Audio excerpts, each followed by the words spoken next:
faced with the sheet of music that's actually playing here and been shown those who wrote it, what do you want to do? Because plenty of us are not in that ensemble over there. We're doing something different that isn't that. That's cool. Quite the opposite, in fact. In fact, almost everything that they're ever going to do, ever, at any point in time, always at the bare minimum, know that everything over here is going to be the opposite of that, in the antithesis of that. Yeah. So, what side of the road do you want to exist on, if you will? Because eventually, everything that's seen and unseen will rise to the surface, and everything else will vanish, as it always does.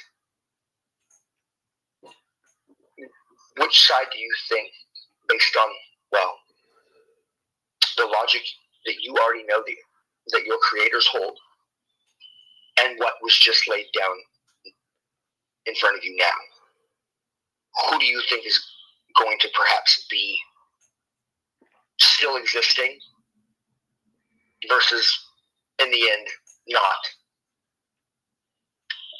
When it comes down to the quality and value of the idea and thought on the table, does what they're putting on the table seem like it's going to be the thing that, in the end, stands the test of all time? Or does it seem like what's over here might be the thing that, in the end, is the thing that's still left standing there? Mm-hmm. Because how likely do you think it is that this, you knowing what it is, and then seeing and hearing what you have, has at overcoming this, at quelling everything that is over here, versus the opposite? You've got your Bill Gateses and your Jeff Bezoses, and then we've got our, Elon Musks and our Andrew Tates and our Patrick Bet-Davids, and then all of the loyalists, that come down on each side of those mentalities that are really that show really where the line down in the sand of existence is. There are those who are on that side with the Gateses and all that shit like that. All that gross shit that is everything. That's going to be your Beyoncés, your Jay-Z's, all that celebrity shit. That's all that crap that's over there. And then there's everything else that's over here.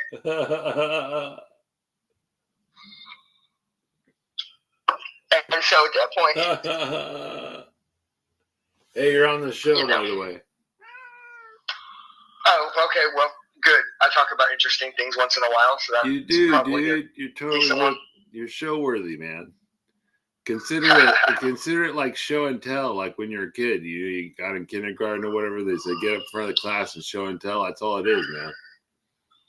Well, the question that I was just getting ready to start it out with just before you called was,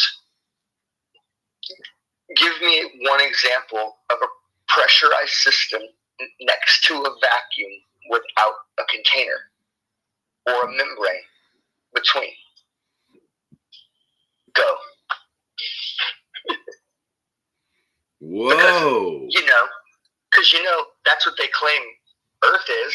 They claim that we are a pressurized system, but yet an open system next to, a vacuum, aka a much lower pressure space. Oh yeah, without any type of containment. It can freak you out if you think about it, being like in this organism where there's a vacuum above us. But it can't, because it violates the second law of thermodynamics. Ah. Because the thing is, do you ever think of the expanse and get freaked out by how much there is? There's so much expanse, man. You hit a key word there. Gas has no intermolecular bonds. And if space were space and it was a 10 to the minus 17 torr negative pressure space, and the differential between where we are here with nothing in between us, then all of the gas that we have here that has no intermolecular bonds or thermomolecular bonds, thermomolecular bonds, would, as they say, expand freely in all directions to fill the space. Bye. Poof. Done. Bye-bye. Bye-bye. Bye-bye, gas. Bye-bye, gas. Nope. No gas here. It's out into space. Unbounded. Really feeling it. And, it's ever expanding. So, let's just say a whole lot more what's out there than what's here. And if there was no sealant there, the gas that we have here, it wouldn't be here. It would be all out there. Yeah. Yeah. And you've seen what liquid, like what water does, for example, in a vacuum chamber, right? Yeah. Right. It'll go up the sides of the vacuum, right? No, it starts to boil it's a certain type of heat. It's not thermomolecular heat. It's like a different type of heat. It's a different type of boiling, where it's boiling due to a negative pressure differential, not due to temperature. If that makes sense. Oh yeah.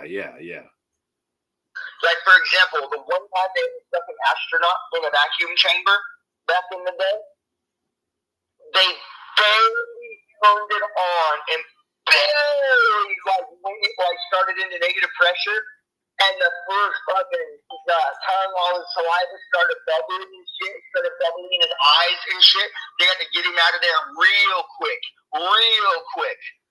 And the thing is, everywhere that they train is all pressure. It's not negative pressure, which is where they would be existing. A pool is pressure. Space is negative pressure. So why would you ever train for negative pressure in a highly pressurized area? They don't operate the same way at all. Not even a little bit. Not even close. And the differential that they say is up there is so vast, but it's not immeasurable. It's 10 to the minus 17 torr. That's a value. And the thing is, on a couple of occasions, they've claimed that things like the ISS has sprung on you. You wouldn't know what they said they did to fill it up, but they said the astronaut stuck his finger in it to plug the hole. At first I say, for how long? Because, if you just suck on your finger for more than about a minute or two, that shit starts to get all purple and starts to swell up and stuff. Now imagine inside of a pressurized spacecraft that's built like a tweaker shack. Yeah. And then it's out there in a negative pressure space of a differential that is 10 to the minus 17 torr versus probably about, 11 to 14 psi they're probably keeping inside there. And let's just say if there was any type of structural integrity flaw, something breaks, structurally speaking, or penetrates that pressurized system that they've got existing there in their little space station, based on fundamental basic physics, what would happen, right? What happens if right here, say I have a football right here? What happens if I poke a hole in the football? It deflate. Sure, the higher pressure would go to the lower pressure. Yeah. Right, because it's a higher pressure inside than the much lower pressure that's outside. But in space, it's a lot less. Yeah. I mean, a lot less. Meaning, the football, it won't even get to space with like air in it like that. It is not gonna. You know what I mean? So the space could boil a person like a vacuum, right? Our liquid, because of the negative pressure difference, not because of temperature. Not because of temperature, because of the vacuum. Yeah, first and foremost. But the thing is, if there was a vacuum there, and we're down here with pressure, then that must mean that there's containment. Because if there is no containment, then there can be no pressure. Because the entire method of attaining gas pressure in the first place is in every way and in only one way based upon one critical factor: the walls of its containment. Yeah. Well, that's our atmosphere. You cannot develop atmosphere, sphere-shaped air. Listen to that. Sphere-shaped air doesn't do a goddamn thing to hold a goddamn thing. You mean an unbonded thing is going to hold another unbonded thing? Well, I think it's the gravitation of the Earth that keeps most of our blood from boiling. Because there's no vacuum because of the gravitation. Gravity has no effect on it. We're being pulled to the Earth. Gravity has no effect on a vacuum one way or another. Like, it doesn't even claim to. So are you saying are you saying our blood should be boiling because of the vacuum even when we're here on Earth? I'm saying that we wouldn't even be here because any liquid that ever was here would be gone in a nanosecond. Oh, okay. See what I'm saying? Well, there would be no oceans. There would be no nothing. It will be a dry rock, whatever it is, whatever the surface is, it will be dry. And there'll be no liquid anywhere. Because the pressure differential is far too much. And you can't have a pressure differential like that and still have pressure here because it would all fill the space there. That's the thing about gases, is that they don't have they have no intermolecular or thermomolecular bonding. I'm going to need to look it up. I just have my phraseology like a bit askew right now. But it's unbonded. So if unacted upon, it's going to expand freely in all directions to fill the space to seek its equilibrium. And that means if it's less pressure there, it's going to go that direction, whichever that may be, unabashed in any way, shape, or form, unless acted upon, seeking its equilibrium. And if we are a sphere surrounded by a pressure differential of 10 to the minus 17 torr, which is massive, it would just, whoop, no gas, no liquid, really quickly, there would be none of it. And then the thing is, in order to have gas pressure in the first place, you have to have containment. And they'll say, oh, well, our system is a gas pressure gradient. It gets less as you go up, but more as you go down. But the gas pressure gradient is this thing called a delta of gas pressure. That means it comes later. You can't have a gas pressure gradient without first having gas pressure. And the thing about gas pressure is you come back down to that necessary antecedent. The necessary antecedent to attain gas pressure in the first place is containment, because without containment, there can be no pressure. If pressure, then containment.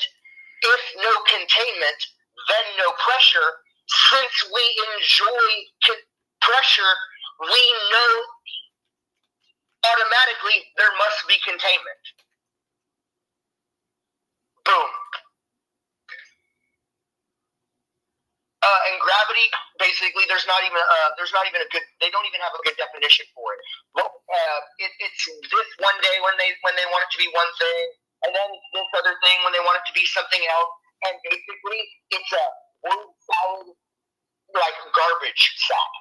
But what we do know is that the effects that we observe that they like to attribute to this thing called gravity, like things falling at 9.8 meters per second, and things like that. Well, guess what?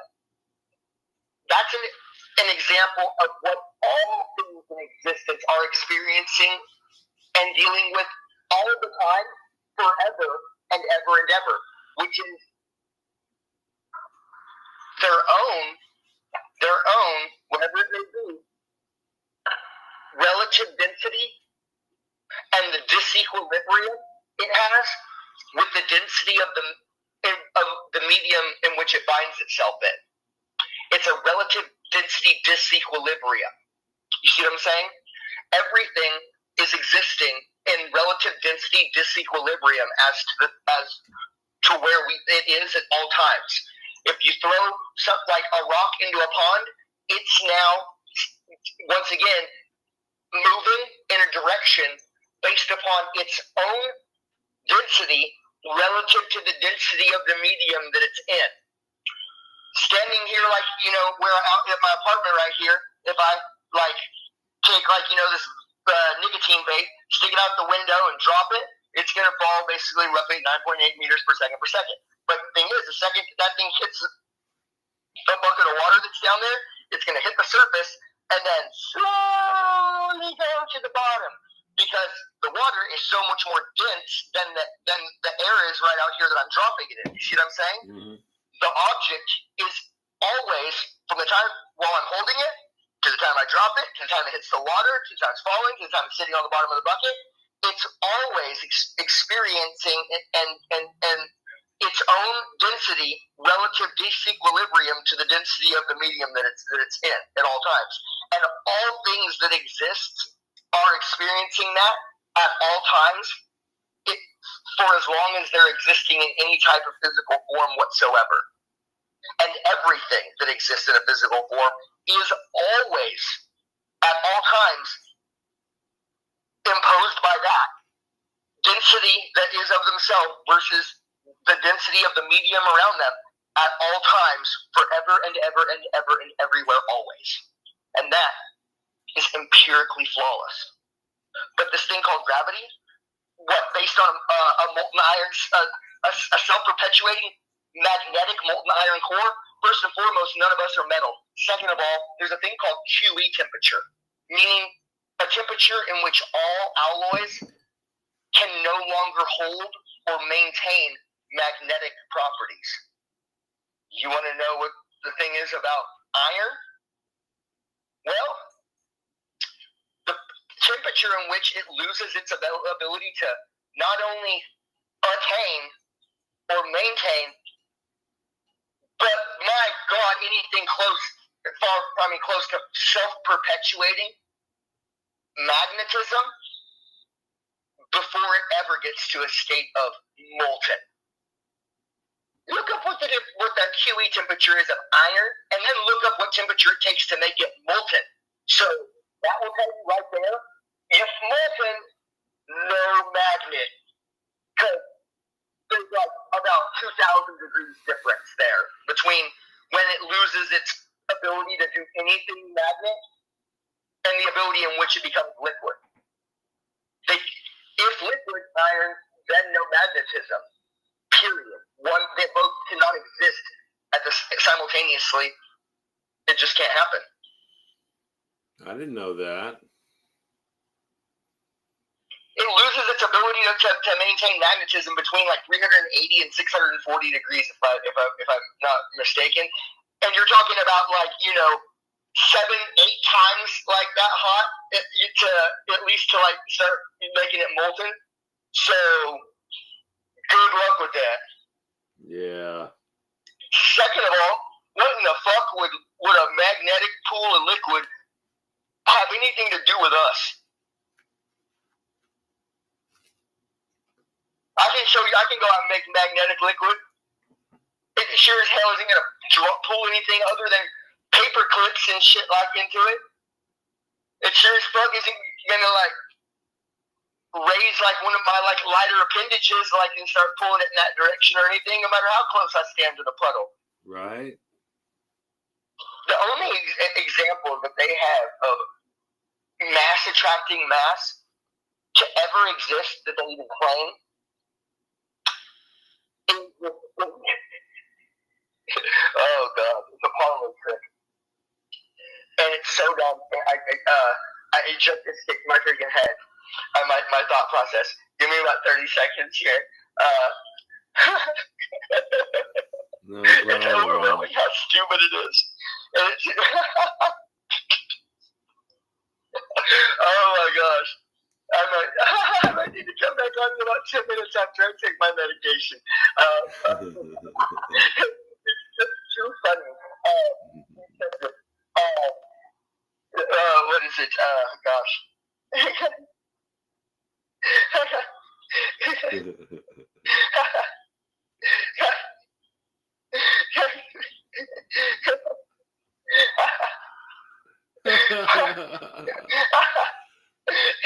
Steve is laughing uncontrollably. It's the cabin, dude. The cabin is experiment. They don't even know what the word of an experiment means. They're not listening and manipulating an independent variable in any way, shape, or form. For God's sake. Oh my God. They say that their independent variable is mass. So if first it's if mass, then join together. Not quite, baby boy. And then it's if height.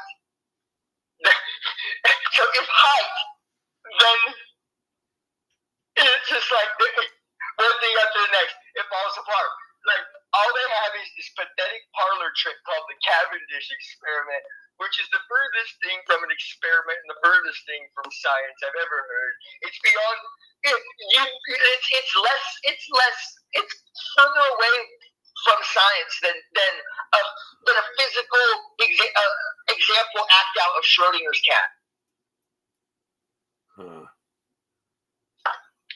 Where they'll say, two things can exist in the same place at once. The cat is both dead and alive in the box at once.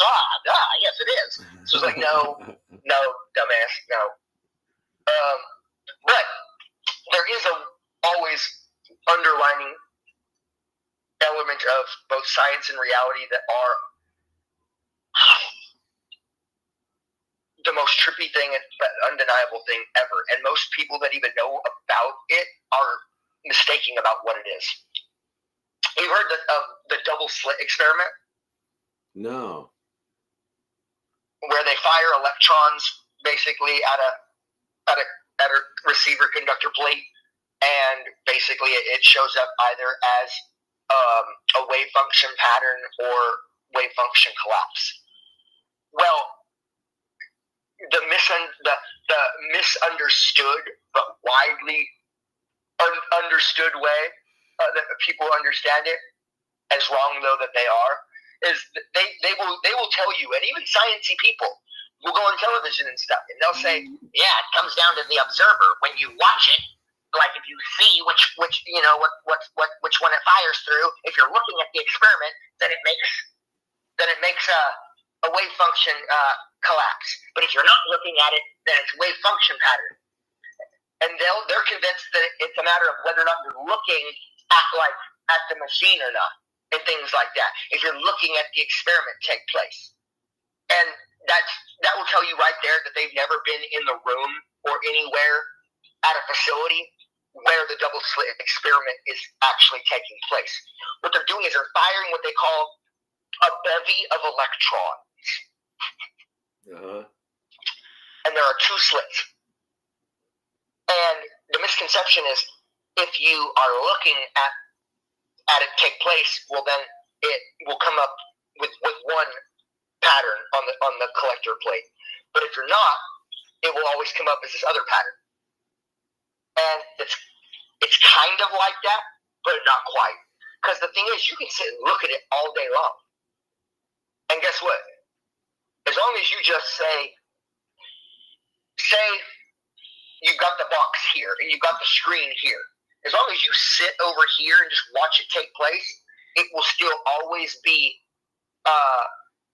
wave function. But the moment the wave function pattern collected on the plate every time you fire the bevy of electrons. But the moment that you walk yourself around behind the machine that's firing the bevy of electrons and look at which slit it's set up to fire through, now that you know that, now from that point on, it will always be a wave function collapse pattern until it's been reset and you walk away and it goes back to being random again. Because the truth is, the variable and manipulable independent variable in that experiment, when it's done correctly with those who know, is it comes down to foreknowledge of which path the electrons are getting fired through. If the knowledge, if the information exists, but it's unknown to anybody, doesn't matter. It has to be the existence of the information, and then it has to be known by someone. As soon as someone knows which slit it's firing through, immediately all results will become wave function collapse pattern. The moment that you set it back to a random sequence and you go back to sitting on the side, or even just cover your fucking eyes. Just don't look at the screen that fucking tells you which fucking one it's firing through. Just look over here. It'll go back to the wave function. But the moment that you fucking either look over here and see it on the screen which tells you, or you hit a button that might through an audio be like, it's going through slot A. Well, now you know that it's known. Now wave function collapse. That is the foreknowledge or not, knowledge held in advance or not, is the independent variable that is fully wiggle and manipulable to validate the experiment. If foreknowledge of which path, wave function collapse. If none, wave function pattern. 100% every time, unequivocally, to the billions and billions and billions of refires of the particles. Which tells you right there that without a knower, there can be nothing. Because information in and of itself is only potential. But the moment that it's known has an immediate reaction in physicality right in front of us all. And that is the double slit experiment.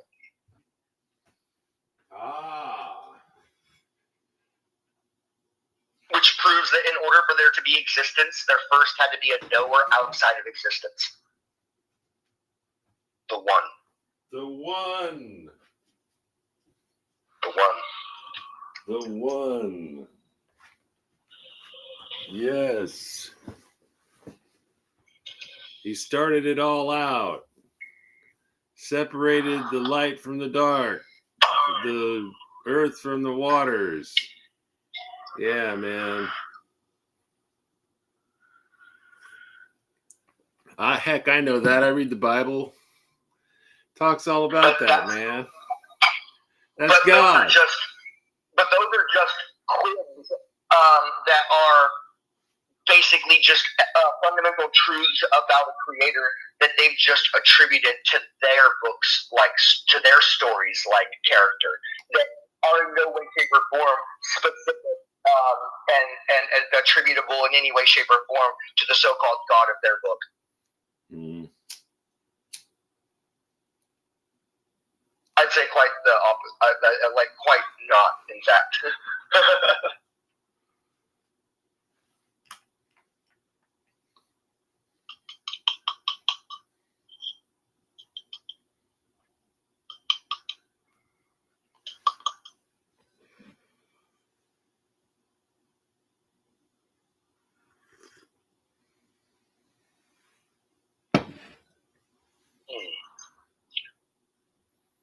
So how's Texas today? How's the weather?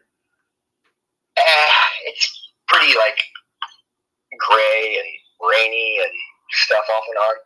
Yeah, it's kind of rainy here too. Yeah. Man, I cannot wait till August comes around to go see Ghost in concert. Man, I'm just chomping at the bit. That's going to be so awesome. Right on. Oh man, we're gonna get like whatever the most ridiculous package like tickets are possible. We can anyway access some sort of like, I would say you could call it a meet and greet, but I would say like perhaps not in so many words as opposed to just like I don't know, like give me a fucking a christening fucking and send me fucking on my way fucking from sweet fucking Papa Emeritus. Have you looked at the backstory lore like that Tobias has created for that band Ghost? I mean, no. Like everything about that shit is so like sophisticated and like it's just like the dessert of life. Right on. Oh man, it's so psychologically like satisfying.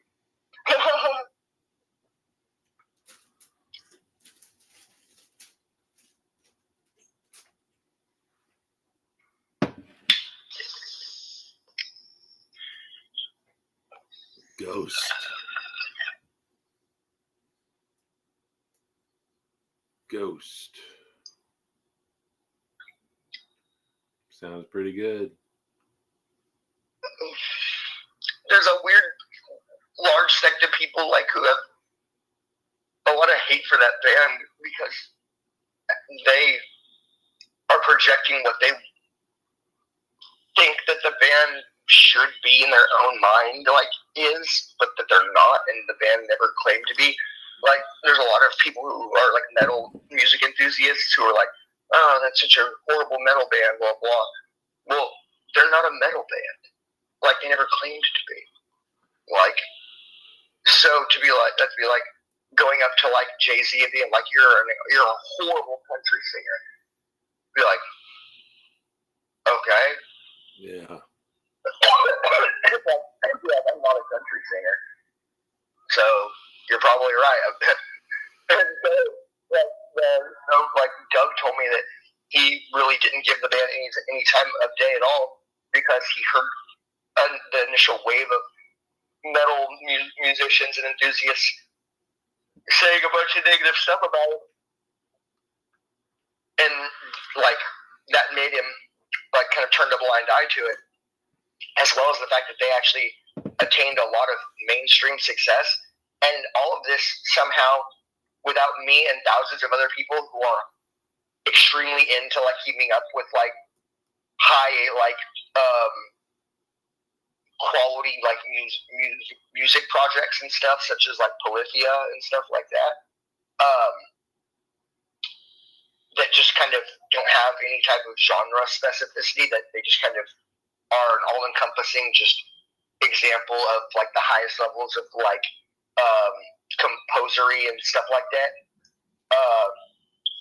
and so to basically try to pigeonhole them into being like, well, they're not good because of this or because of that. Well, it's like the things that I'm hearing criticism-wise are not even things that are even really accurate to criticize because they're not things that are even of that group in the first place. And so I, unfortunately, because of the way I am, I don't listen to or I'm not swayed by like the group like Scuttlebutt and stuff like that. But the biggest mystery is how this band existed for at least 10 years, completely unaware to me and thousands of other people who are very much into all things like upper echelon art and music, like all the time, tons of free time, just exist on YouTube and shit like that. And like, yet this band just came into our awareness within the last 3 to 12 months. It's like, how is that possible? How is that possible? How is that possible? How is that possible? How is that possible? Right? Who knows, man? Who knows? It's insane. It's absolutely insane.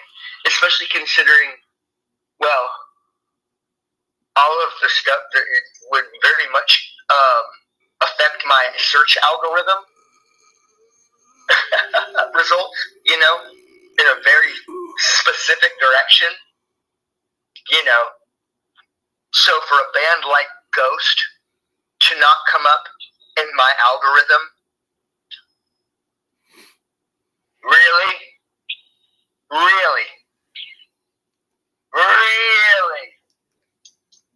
Seems a bit far-fetched, like, if you will. What do you got there on your chain, man? Shitloads of witchcraft shit. I see the star one. That's oh yeah. And then what? And then that's Ace of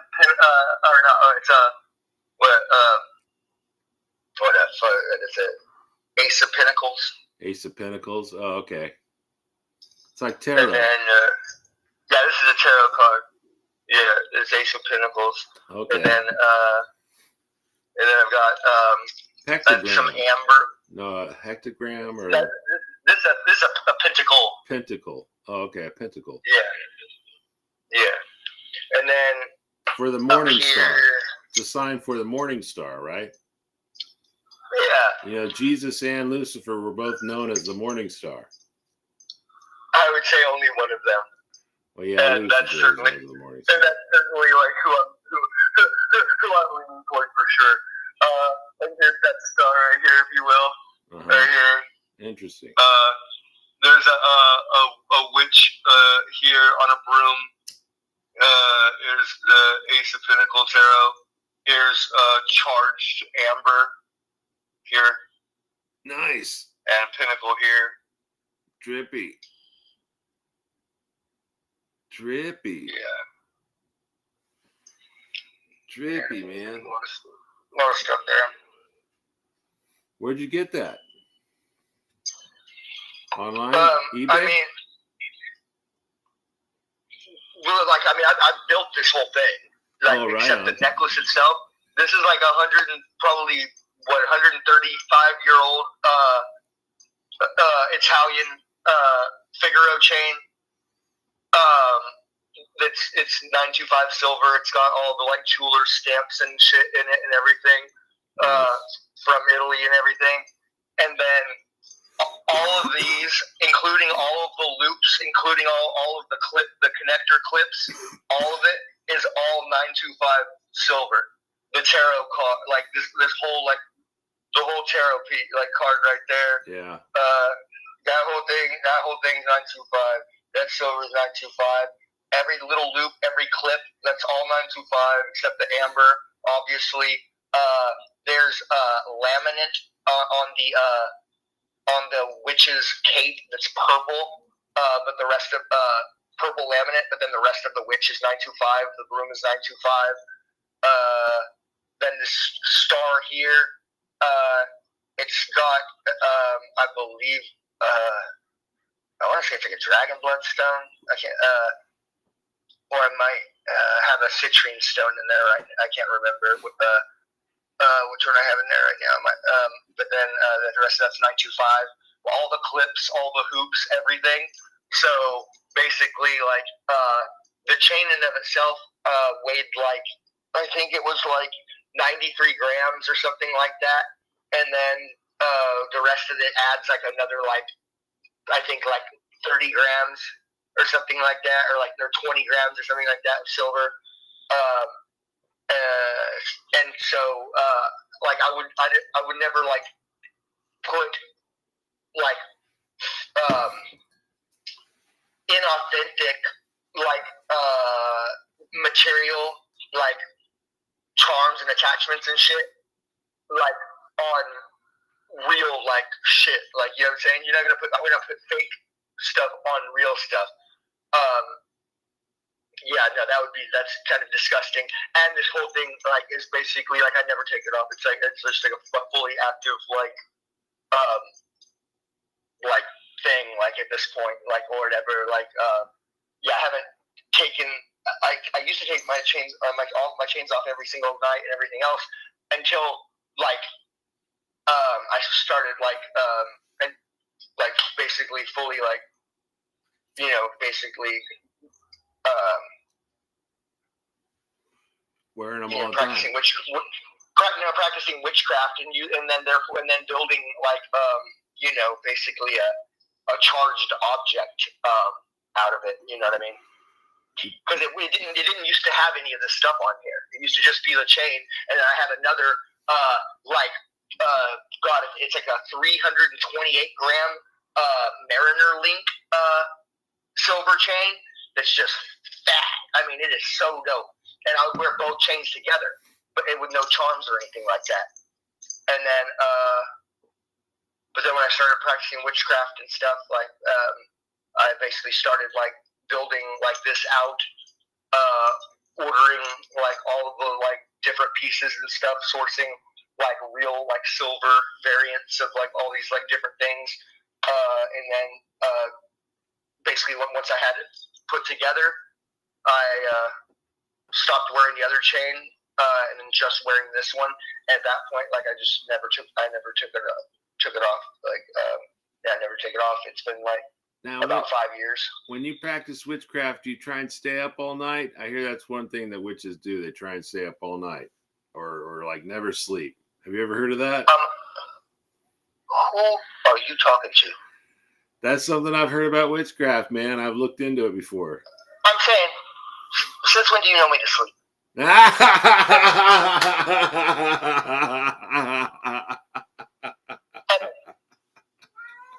Ever.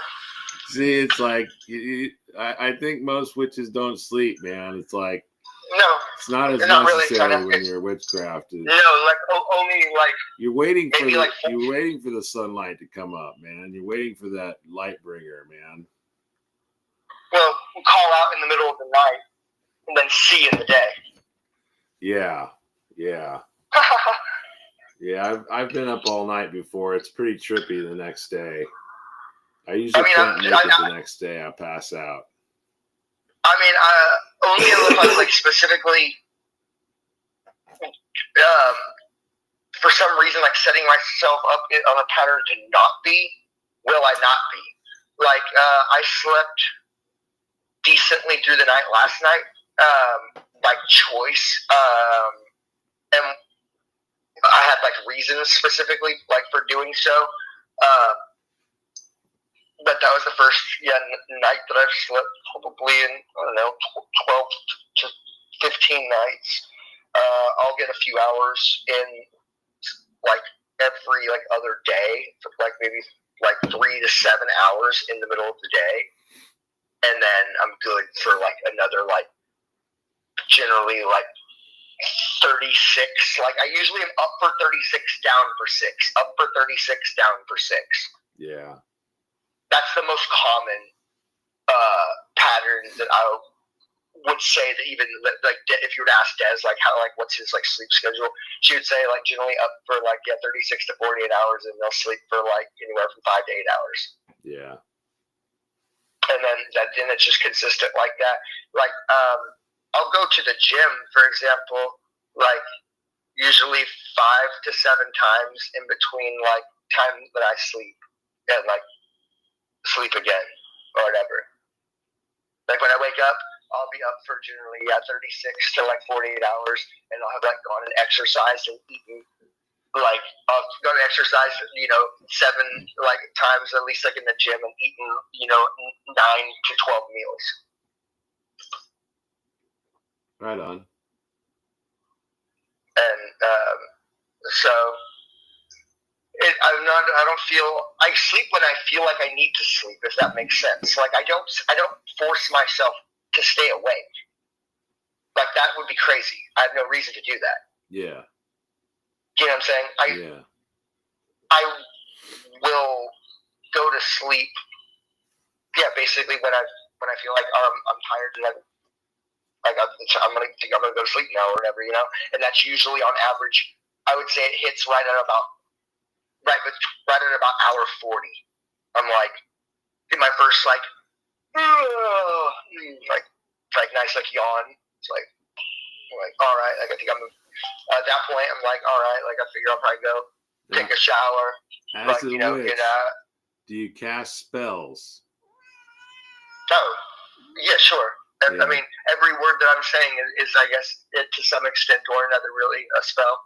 Oh, yeah, because they say spell is like, it can be spelling words, right? Like, it has to do with language. It has to do with what you say. Right. Or the way, or something about its, vibration, its frequency, however it goes. It's a combination of all of it, I'd say. Yeah. Oh, that's cool. Yeah. Certainly my life is, and Desiree's have gone in an upward trajectory. I mean, she might say that there's been some bumps in the road, but the fact is, I mean, look at where her life is now versus where it just was 3-4 years ago.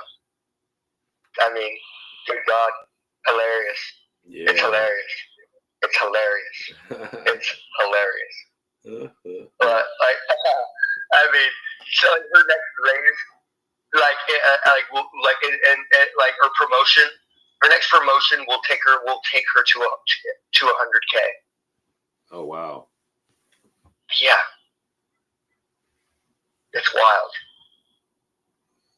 And yet she's just doing the same little step, the same stuff, if not less than she's been doing at any other time. She's doing less work now and getting paid more than she's ever made in her entire life. And yet doing less work than she's done in the predominance of the last 20 years, other than the 5 years that I was growing, that she was just hanging out and trimming and cooking for us and loving life.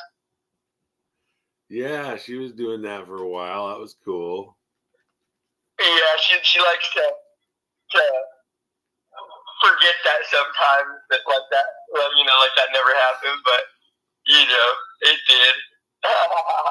That's cool.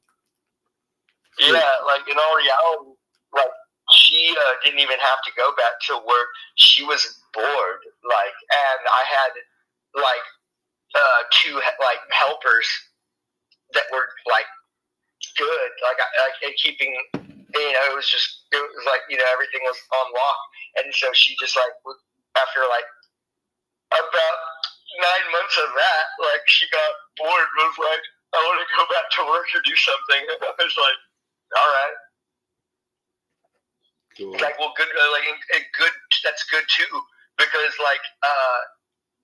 it's good for her to have continued her career path if she was going to be somebody who is going to be successful, progressive and upwardly mobile in a career path. Don't just go get a job for the sake of getting a job. If you're going to go get a job, then do something that's that you can progress in. That if you're going to do it, well then, yeah, tomorrow you might be getting paid this to do that, but however long you're in it, it's you'll see yourself in different places, different positions, getting paid more, da da da da da. You know what I'm saying? Do something where.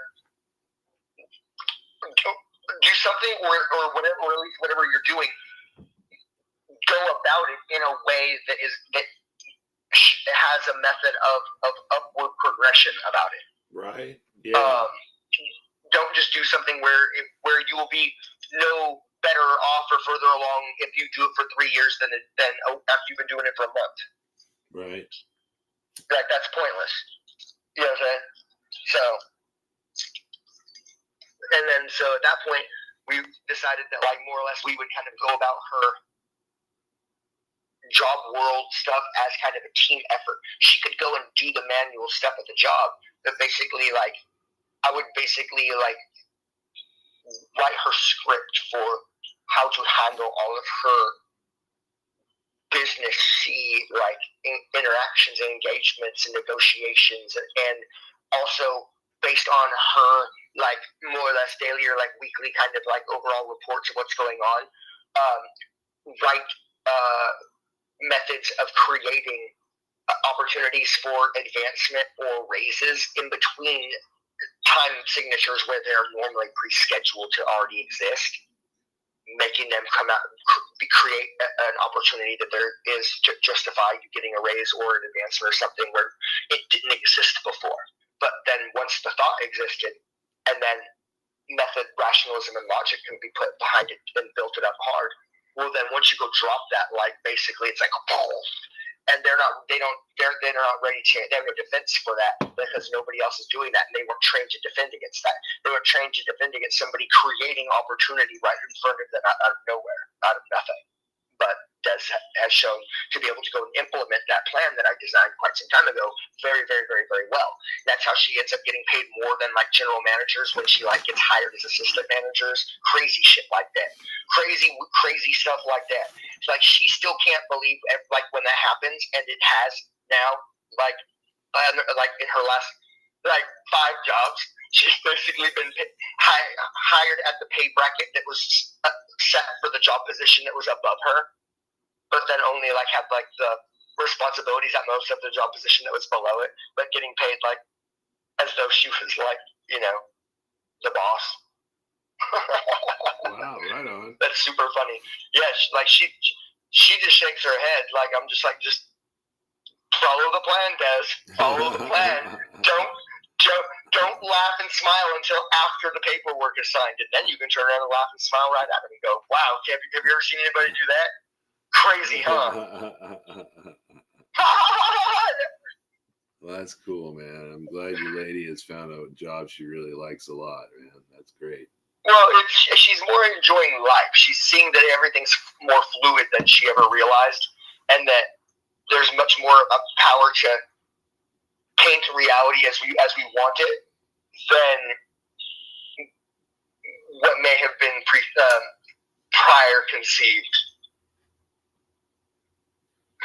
Yeah, I got a girlfriend of mine who's doing some work she likes too. I don't know if she makes real great money doing it, but she pretty much likes the job. She doesn't irritate her a bunch. Doesn't want the stress to go down. Like, she wanted to not be doing a bunch of effort that was going unsupported by the company, with expectations being put on her to make things happen that she has no control over, but knows how to resolve, and the resources. And so when they're like, "Hey, solve these problems," and she goes, "Okay, here's the solutions, but I need these resources in order to actually implement it." Right?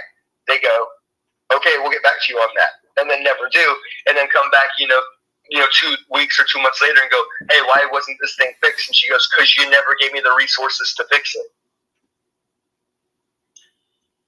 Yeah. And then they go, "Well, I mean, we just really thought you would have done something about this." I did. I gave you the plan of how to fix it and what it would take in order to do that. And you told me you'd get back to me.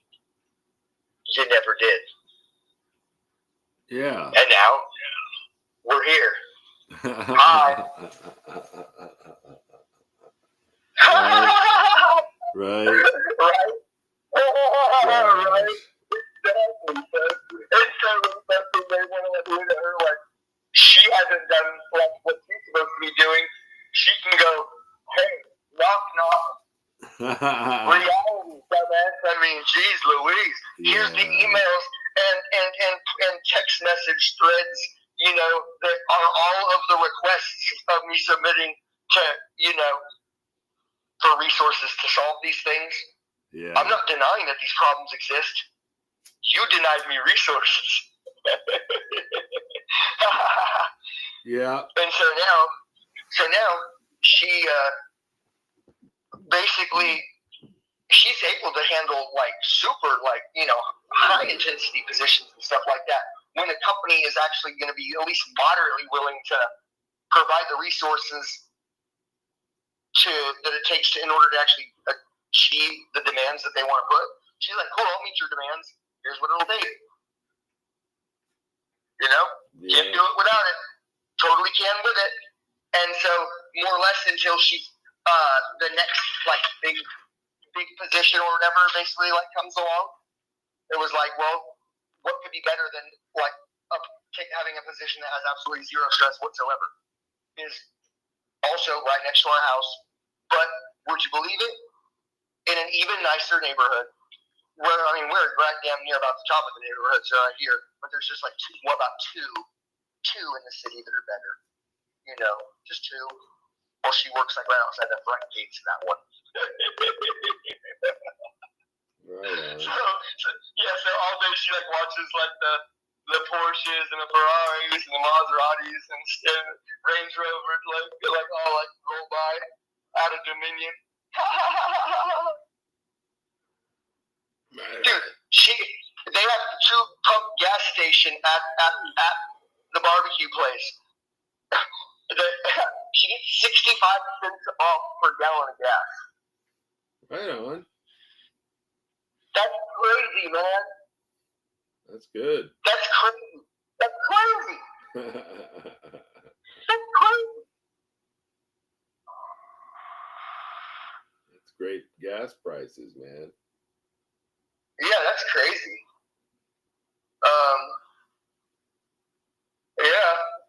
But it's, pretty awesome. Yeah, pretty awesome. Yeah. Yeah. I think I'm going to grab a cigarette, and then I have a bag of trash that needs to go outside. I think I might as well walk that out.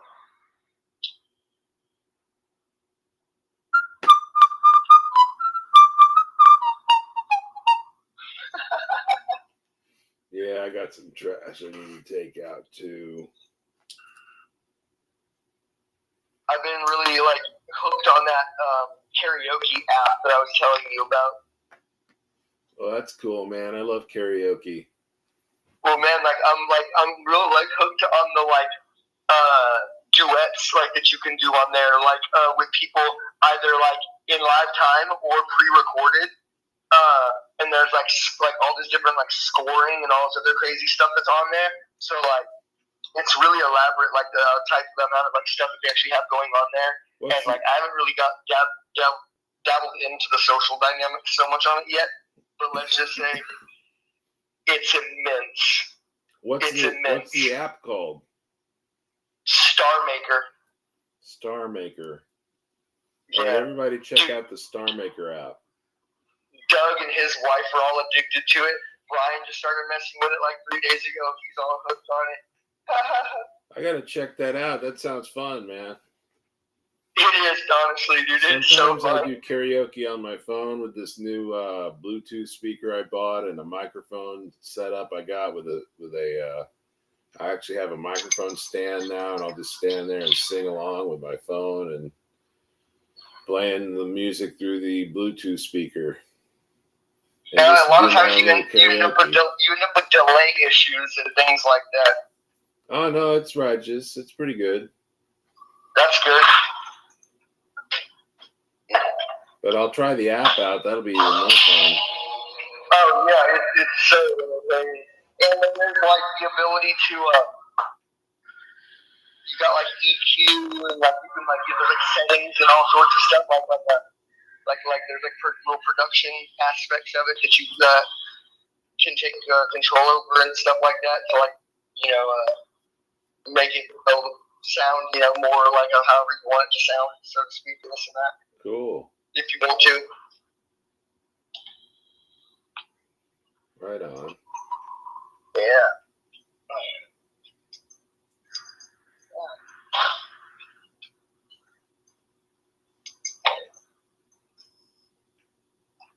I just bought a new sweet-ass Manscaper body trim groomer.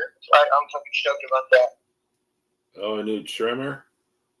Yeah, but it's this kind of it's built in a way where it can't, in any way, shape, or form, like cut, pinch, or snag you no matter what. And it's waterproof. Oh, that's cool. Yeah. And I got it for like 25% off through HEB delivered to my house with my groceries. Right on. So I was pretty happy about that. That's cool. Oh, yeah.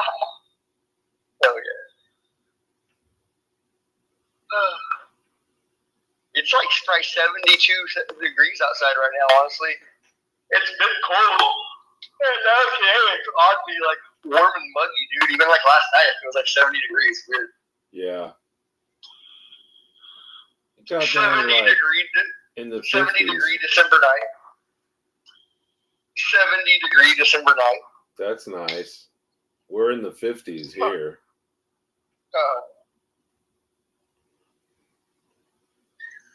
It's chilly. Got down to the 40s a few nights ago. Oh, yeah, it got down to 33 2 nights ago here. Yikes.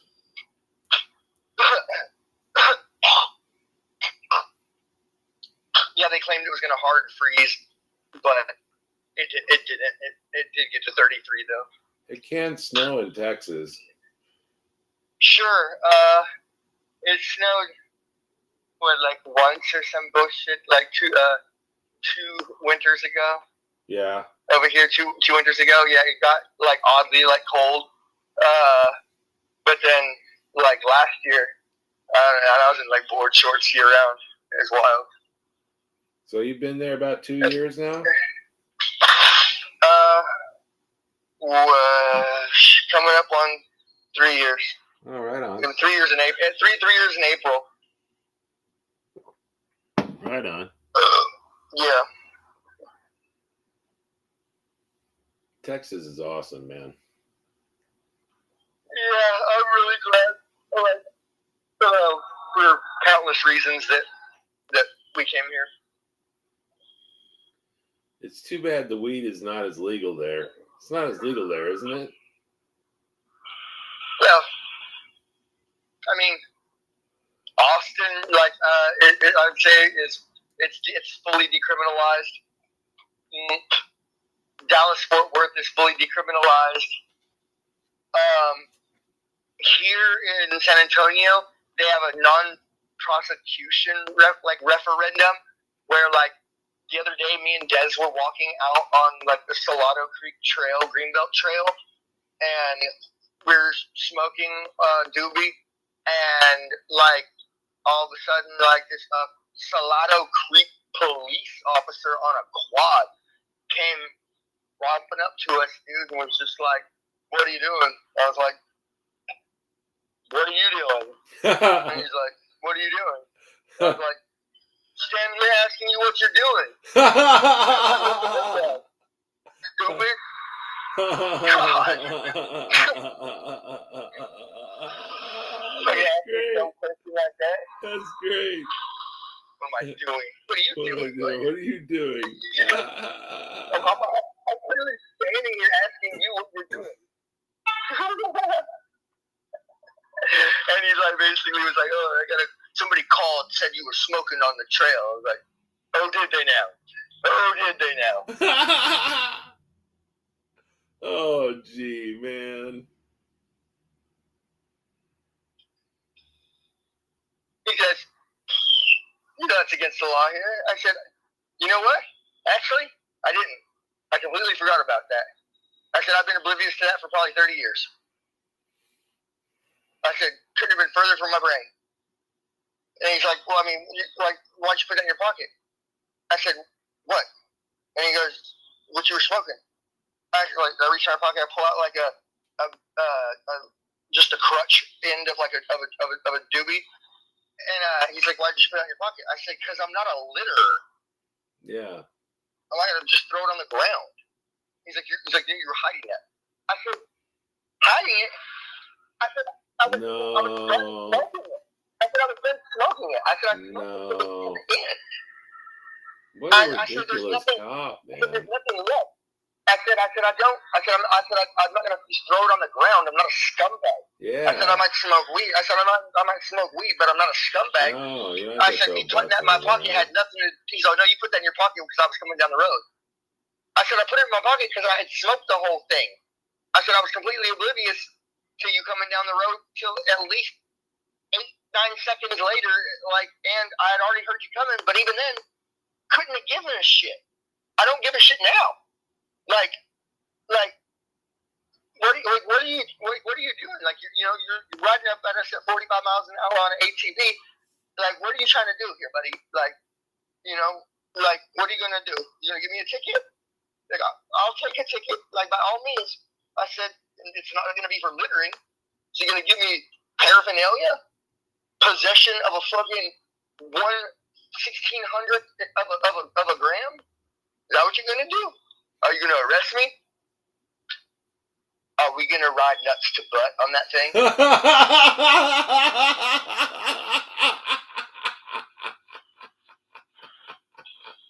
I said, if we are, maybe. Do I get who's on top?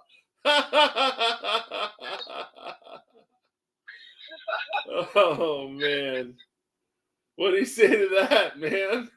He just stared at me, dude. He was fucking a big white dude, and like he had to probably. I'm sure he's probably. And I'm probably older than him. Like honestly, he was probably like 36 or something like that. Maybe not 36, maybe 37. And so he just like wasn't. He could not figure out how to take me. Like he just could not like. He's just like. Like he was just like you could just tell. Like it was just like. Blew his mind. He was just like had never dealt with like anything like that. With somebody just being like, I don't know, man. I just don't care. Like,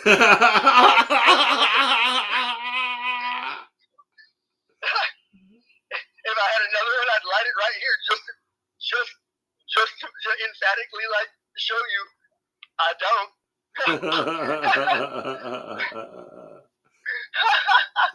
Son of a bitch. So he just left you alone after that, right? He's just like, he's trying to smoke me on trail, blah blah. I was just like, I totally see that. I completely understand that. And I was, and he's like, that's illegal here, blah blah. I was like smoking on the trail, and he's like, yeah. He's like, and the marijuana. I was like, well, I mean, kind of it. Yes or no? I was like, basically, you don't know that I didn't just buy this like right here at the vape shop right here. Like, you know that at every single smoke shop, vape shop, and a bunch of gas stations in every single town all across Texas all sell weed, don't you?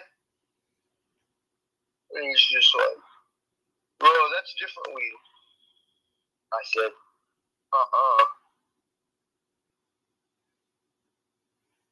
Yeah. And he goes, yeah, it is. And I went, no, it's not.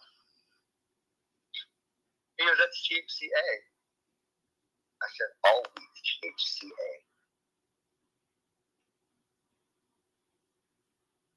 THCA. Well. And guess what? There's some really informative videos on YouTube explaining the ins and outs of that very thing. That all THC is THCA? Until it's decarboxylated, heated, smoked, baked.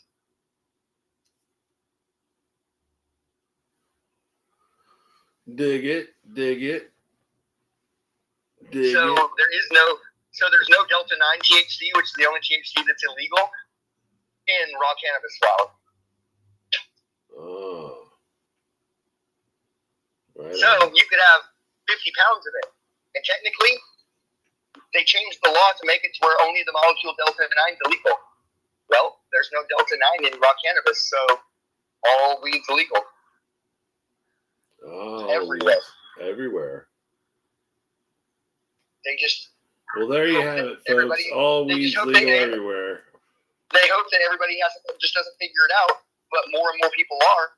because they've now backed themselves into that little old corner that they were almost in once upon a time, called they're going to need a constitutional amendment for that. Well, that's where they're at now. Yeah. Their jig is up, and it wouldn't have been, but they changed the paperwork, and they fucked up. And now they're not in a position to redo it again. Doesn't work like that. Yeah. So that's quite an interesting thing. So when you're seeing this THCA cannabis, it's not different weed. It's just weed. I would think so. Oh, I know so.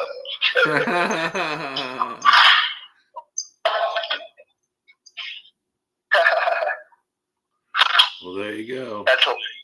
Yeah. And like I said, there's quite a few greatly detailed and informative videos on YouTube, some in short and some in long form, explaining the ins and outs and details of the very subject in which we're talking about right now. But I tell you what, I've listened to quite a few of them, having already put down my theory quite some time ago. And let's just say it was supported by the data. I would think so, man. Like, grown some weed, see some weed. It's all weed. It's all weed. Well, it came down to the whole Delta 9 THCA thing. And they thought that they were being clever, but they weren't.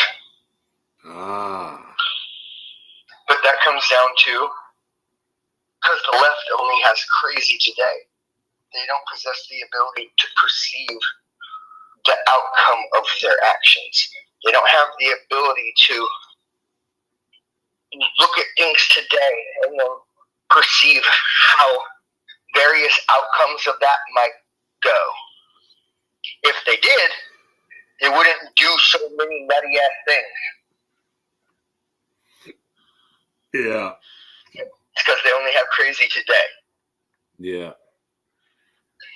So they went, oh, we'll really show them. We'll outlaw this Delta 9. And we went, cool story, bro. Cool story. Yep, you go right on ahead and just sign off on the last bit of your book there. So what did he do? He just let you They go after that? rewrote the law in a way that made weed legal, like coast to coast everywhere, because they changed the wording of the law around to make Delta 9 specifically illegal, and anything that isn't Delta 9 is therefore not illegal because it's not implicitly in the law. And no weed contains Delta 9. Well, there you go. That's why you have to if you just eat raw weed, it won't get you high. You have to heat it up first, and and then you can eat it or put it in butter or whatever you want. Then it'll get you high because it's called decarboxylating. Without that process done, it doesn't contain Delta 9 because Delta 9 is a conversion. You see what I'm saying? Yeah. It doesn't just exist on its own, by itself. It too is a delta. It is a delta on THCA, but it only becomes a delta if there's been the process called decarboxylation incurred to make that process take place. Without it, Delta 9 doesn't exist. So, go ahead and transport 1,000 pounds of marijuana. Guess what? Just keep it below 210 degrees, and you're good.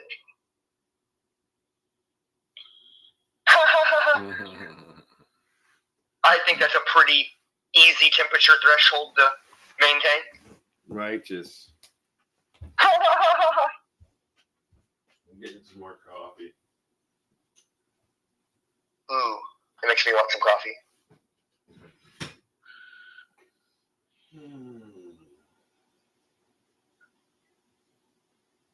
made a pot this morning. I got up, I screamed fuck, and then I went and made a pot of coffee. I was losing my mind. I was like, I wanted to sleep more. But I realized after I woke up, I wasn't going to fall back to sleep. So I was like, I was all irritable. I was like, I didn't want to wake up.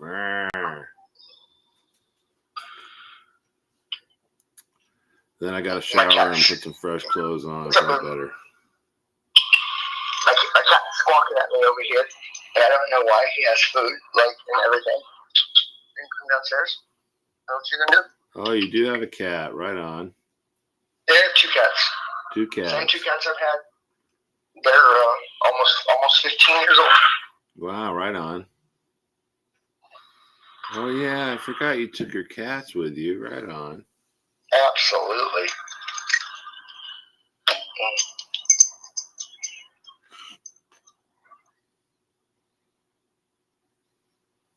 So I walked down to the liquor store. I bought some smokes and one of these sweet iced teas. I already drank the sweet iced tea. Working on the smokes.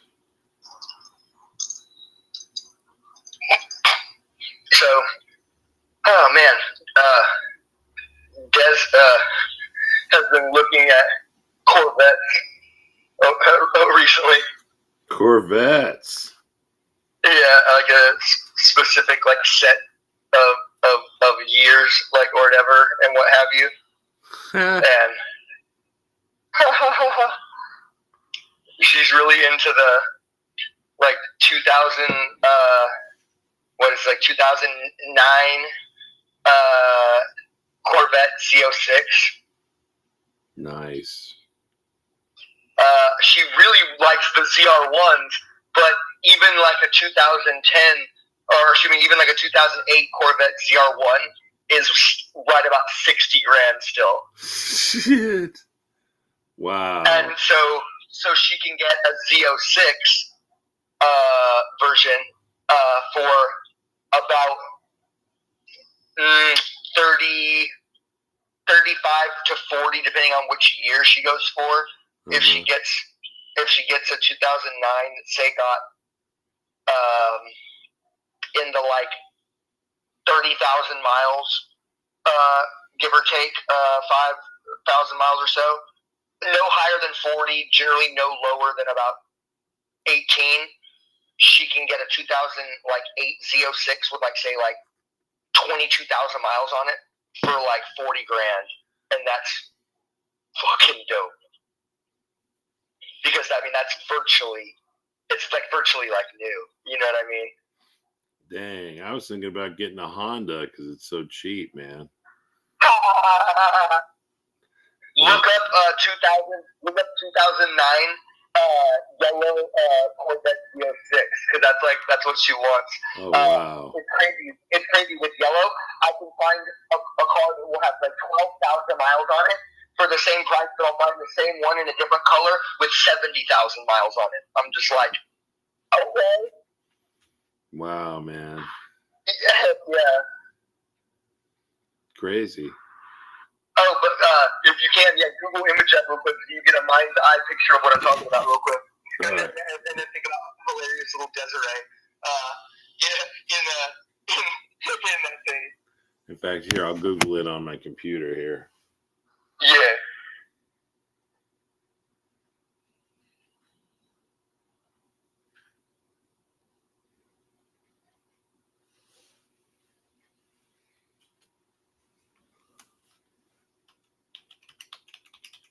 What's it called again? It's going to be like a 2008 Corvette Z06 yellow.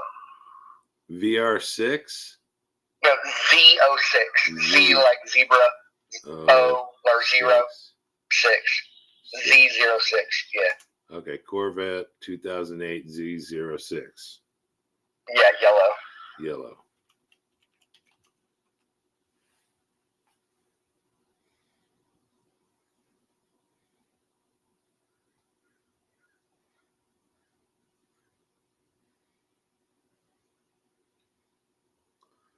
Wow, that's a nice looking Corvette, man. Yeah. Really nice. And they have that one has 505 horsepower, like stock. Wow.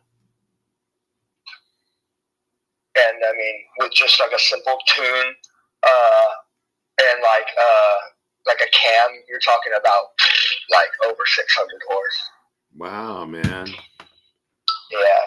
And after Desiree after she drove that GT500 in Vegas, she was just like she was definitely, that was enough for her to be sold on the, like, you know, the 700 plus horsepower, like V8, like sports car. I know, right? It's got so much power to it. Well, yeah, and then just the way it looks, like everything, and then like I said, what kind of car could beat this? And I was like, if it was built, and she's like, yeah, and I was like, Corvette.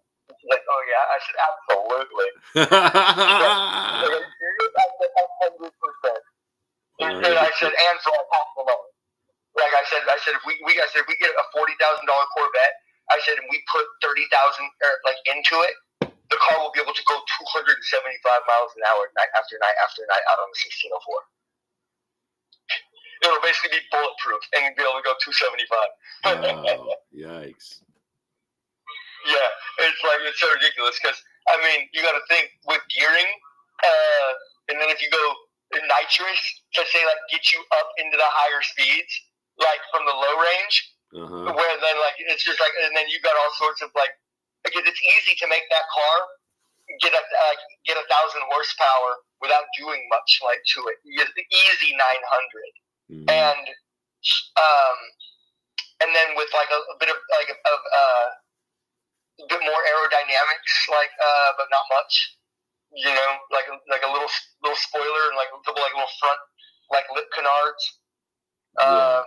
I mean, it's pretty easy to take a car that already from the factory basically is designed to go 200 miles an hour and make it go 60 miles an hour faster. Right. That's just, you know what I'm saying? That's just not that much faster. Yeah. Right. But it's like, but in the greater scheme of things, it's sure like, it would appear like it is, right? I think that there's a fact, the newest Corvette top spec, I believe just hit like the fastest like production street car like record or something wild like that. I want to say like it hit like 253 from the factory. Nice. A Corvette. It's like somebody in a 261 and some wild number like that. It's absolutely wild. Like in fact, I want to look up like what that because it just hit the record. Let me see what was that. Let's see here. Oh, yeah, here we go. 2025 Corvette speed record.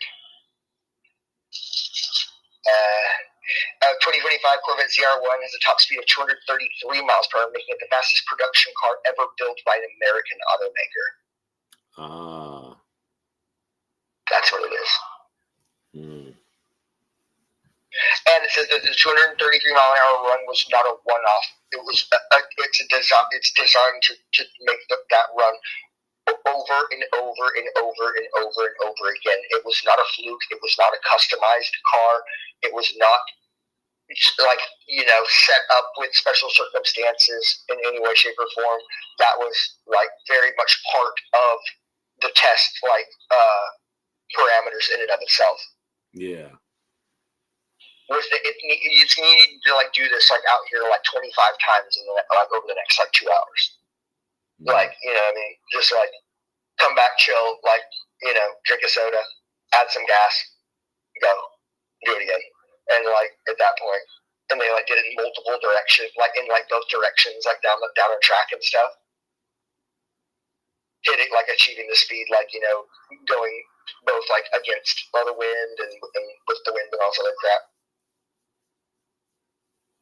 5 engineers and both CR1 development cars opposite exceeded 230 miles an hour across multiple runs countless times, October 15, 2024. Wow. Hell yeah. That's gnarly, dude. Right on. Yeah. But the ZR1 spec cars are so ridiculous. Like if you look up a 2008 Corvette ZR1, it's not. It's like it makes you go, oh.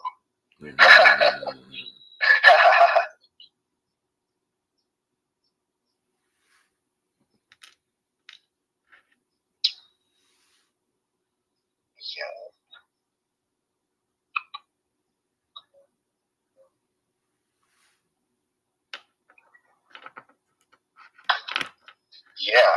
So, this with Chase, I guess tomorrow she's off, and hopefully we might go test drive a couple cars tomorrow. Well, that's cool. And then, and then it turns out, there's a Ducati dealership right around the corner from our house here. So rather than getting something out of state and having it shipped, I'm just gonna wait till the end of their tax season here, like in February.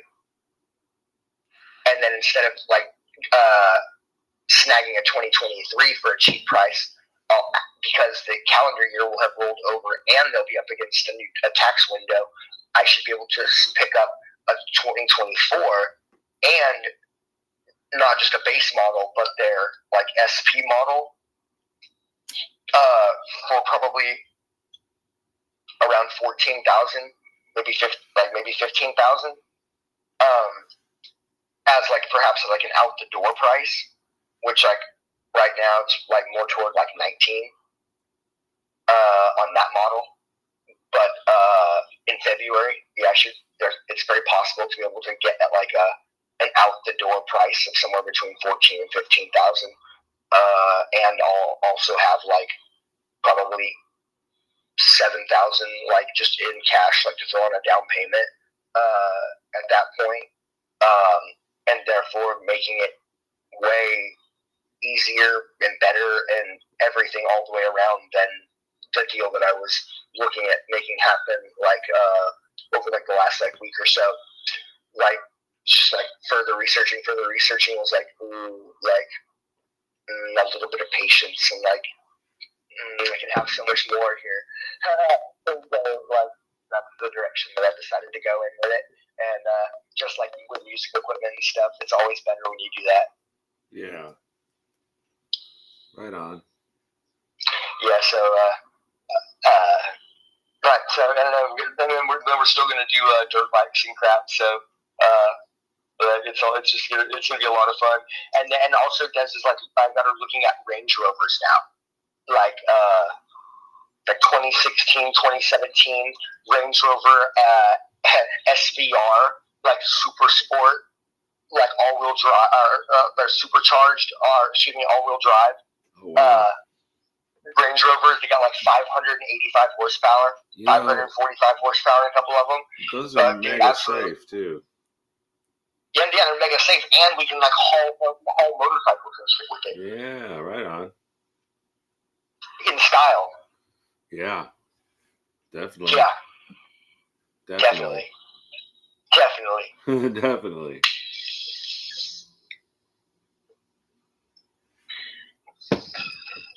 Oh, Des just won another raffle, bro. She just won fucking, what is it?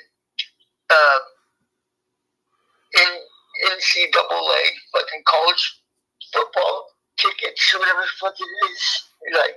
Whatever the top tier college level football is. It's some wow. big annual the Fiesta Bowl or whatever the fuck it is. Oh, it takes place here in Texas, over in Houston. Right on. Des just won tickets to that shit from her job. Right on, man. From her job. The funny thing is, she goes, "Hey, there's a raffle today. It looks like to win these tickets, blah blah." I was like, "Oh, we're going to a football game?" She's like, "Yeah, it looks like that way." Wow. She's like, "Okay." She goes, she wins the raffle. Ah, right on, man.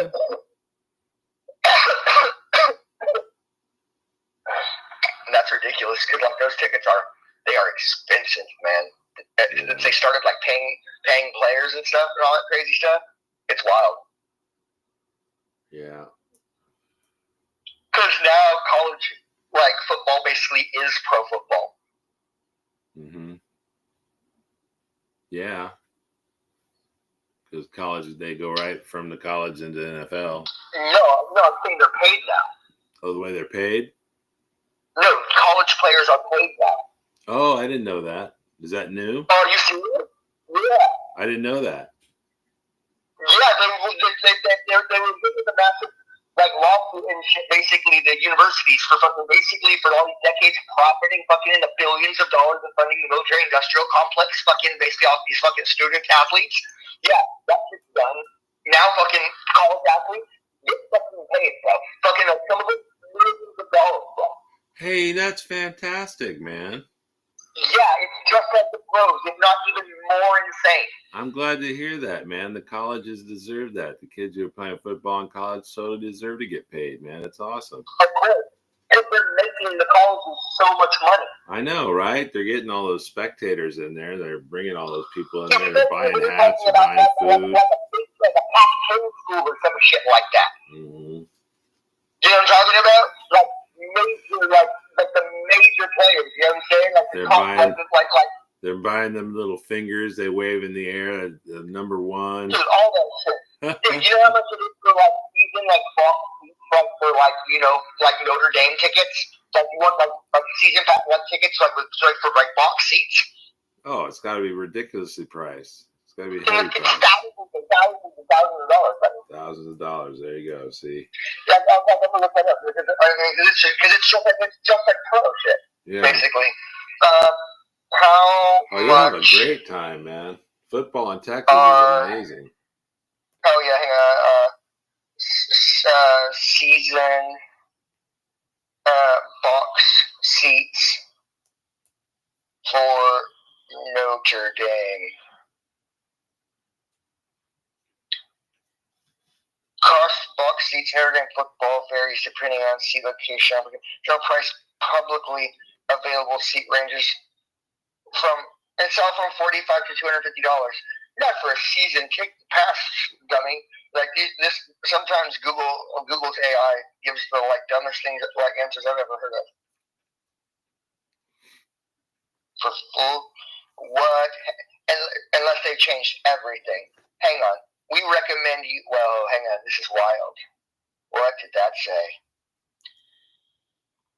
Well, hang on. Event type, average cost, NFL suites, $15,000 to $35,000. NHL, NBA suites, $4,000 to $8,000. Major League Baseball, $3,000 to $6,000. Concert suites, $5,000 to $15,000. General suite capacity, 15 to 20 guests. Okay, here we go. Frequently asked questions about Notre Dame Fighting Irish football private suites. Do Notre Dame Fighting Irish football private suite rentals and other premium tickets include catering? It's recommend that you budget $75 to $125 per guest for catering, but of course. All right, I thought it was saying that was how much you were gonna get all that for $75 to $125. I'm going, there's just no way.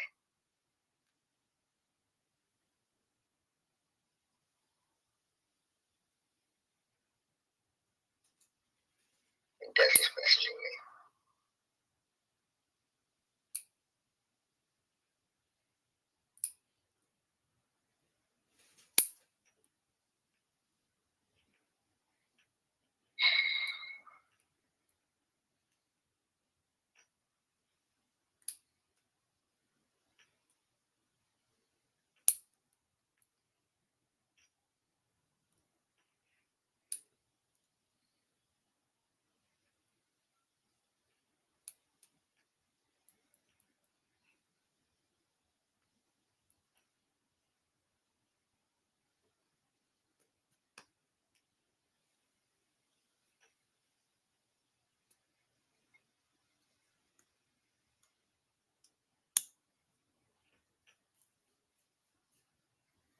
Still looking it up. Yeah.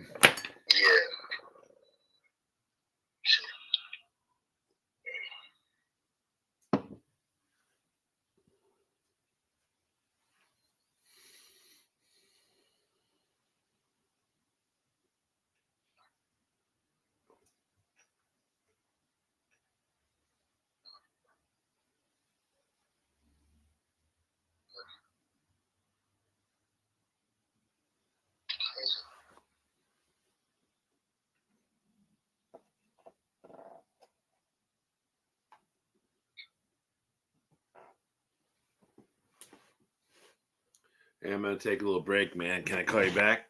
Okay, for sure. I'll call you back. All right, buddy. All right.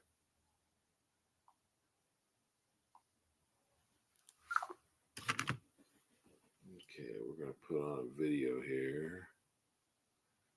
Take a little break. Is there a video I could put on? Or an overlay? Could put on. Is that what it does?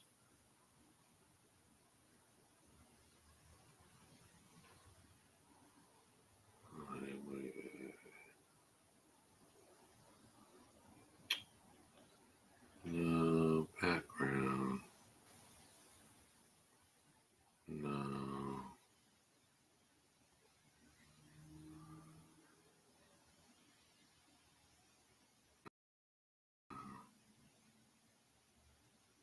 Okay, well, we're going to stop the stream there.